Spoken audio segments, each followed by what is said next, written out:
There's a power that lives within every human that walks this earth. It's a language of human emotion. And the power of human emotion that we typically discount in our culture, not so in other cultures, but in our culture, the power of that emotion to literally change the conditions that we're talking about, the conditions of the healing within our bodies. And what the experiments are showing is that this power of emotion has the ability to influence not only our bodies biologically, but beyond our bodies into the physical world on the quantum level. It is a powerful language that other cultures apparently know very well. And in the West, when science came in, science discounted the effects of things that cannot be seen and measured directly 400 years ago. And now they're coming back full circle with the language of quantum science, reincorporating these forces, but the feeling and the emotion and the power of human emotion is among those forces that cannot be seen. Laboratory experiments are documenting the fact, and it is a fact now, that human emotion changes the DNA inside of our bodies and the way we function in this world, and that those effects extend beyond our bodies into the physical matter of the people in the world around us when we learn that language. And it leads us to the understanding that science is simply a language that describes our relationship to ourselves, to one another, to our world, to the universe beyond it. It's a language that describes, in very technical terms, how things work, the mechanics, the nuts and bolts, and how we function within that mechanism that we call life in the universe. The best scientists will freely admit that our science is incomplete. There are a lot of things science simply cannot explain right now. But what if we take the best of the science that we do know and marry that with the languages that have always been here, the languages of spirituality, and those indigenous understandings that tell us we're part of this world and we're part of one another, we're part of a greater creation. We're not separate from these things. What if we marry those two ways of knowing into a greater wisdom? Where will that lead us? The line between science and spirituality is getting very fuzzy, and especially in the language of quantum physics. And if we can flesh out those missing pieces, and it helps us to become better people and create a better world, why wouldn't we want to do that? We already know what it's like to have a world where we all feel separate, and we feel like there's not enough to go around. It's a world based in competition. We know where that world has led so far. Let's try something different.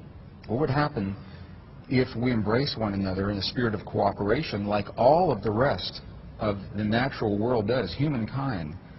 This is the only species that believes that violent competition is the optimum way to get ahead. And it's based on a false interpretation of Darwin's work back in the mid-1800s. But all their species in nature, without fail, show that cooperation among the species will always produce the strongest of the species, the greatest number of offspring, the greatest ability to meet the challenges of whatever it is. And the bottom line, it says that you and I and our listeners, we have a latent power. It's dormant. It's sleeping within us.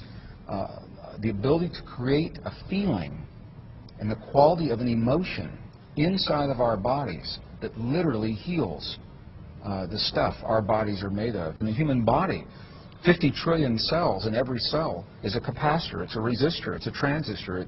It stores energy, it releases energy. Every cell in our body is about 1.17 volts of electrical potential.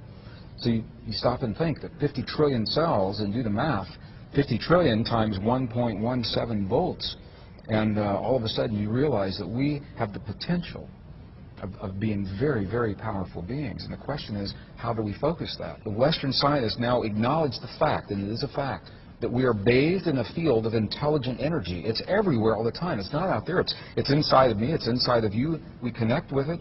The language of human emotion and thought and feeling and belief, those kinds of words describe the language that allows us to communicate with this field. And when we can access this field, this is where the miraculous healings in the human body come from, and tremendously enhanced immune systems.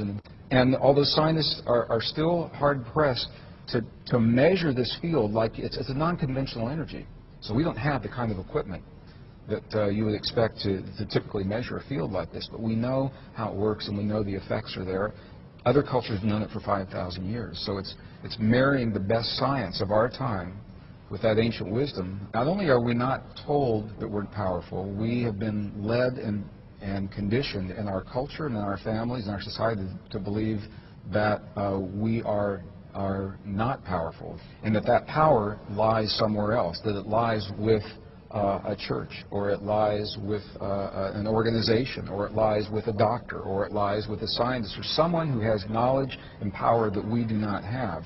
And so when we find ourselves faced with situations in our lives that push us to the very edge of who we believe we are, we believe that we have to go to someone else. So it's about personal responsibility, personal power, and recognizing that we are part of rather than separate from our world. And it's not about controlling or manipulating or imposing our will. It's about us participating and cooperating as a living organism that we call humankind to shape the destiny of our future. And that's why I'm so excited, because every person is a key element. The key, Robin, is unresolved frustration, unresolved anger. That's where we get in trouble with our bodies. We all feel those are. We all feel them because they're signals telling us about our environment, what's happening in the world. We want to feel those.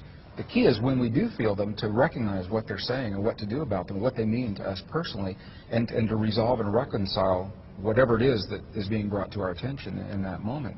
And the language of our heart speaks to the stuff our world is made of, to our bodies and to the physical reality of this world. The world will mirror back what it is that we're feeling in our hearts. When we're feeling anger, hate, jealousy, rage, you're going to see it in your relationships, you're going to see it in your health, you're going to see it in your body. Intuitively, we know that. And the flip side works as well. The key is to hone that feeling of peace or of healing, to feel the things as if they've already happened, to feel the peace in our world as if it's already happened, or the healing in our loved ones as if that healing has already happened. And in that way, we are giving this field something to work with, so it can mirror that back in the quantum world. And there are all kinds of self-help. Everyone learns differently, so what works for my anger and your anger or someone else's may not be the same thing. But the key is to honor the language of human emotion in our hearts. Forgiveness is vital. It's necessary for us to move forward in our lives. We'll all have experiences where we feel betrayed or hurt, where we feel that something has been taken from us by those who had power over us, either physically, emotionally, materially, something like that. We'll all have those experiences. The key to transcending those is to get past them, and you can't get past them by sweeping them under the carpet. Compassion is the word that the Buddhist traditions, we go in those monasteries in Tibet, they look at what's happened to their lives and what they've lost, and you're hard-pressed to find an angry Buddhist in the monasteries in Tibet. And in the pre-Judeo-Christian traditions, there was a sect called the Essenes, E-S-S-E-N-E-S. They wrote entire texts about how we get through those times in our lives, and they said what we do is we bless the things that hurt us. When we bless the things that hurt us, we're actually acknowledging, bringing that forward, just saying, yes, it happened, and then that allows them to work through that energy and to transcend the energy. When you bless something long enough, it's just something that everyone has to experience on their own. It actually changes chemically what happens in our bodies. And when we understand that the world around us, and this is the language of quantum physics, when the world around us, we understand it's nothing more and nothing less than a mirror of what we have become from within. Our anger, our hate, our rage, our jealousy, as individuals, is mirrored around us, and collectively, our love, our compassion, our forgiveness, our understanding. So I think this is a generation that gets to learn that new way of being and embrace. And I acknowledge as a scientist, this is a very different way of thinking about the world. It's very different from what I was taught and trained and conditioned on the one hand. On the other hand, it's what the science is showing, and the evidence.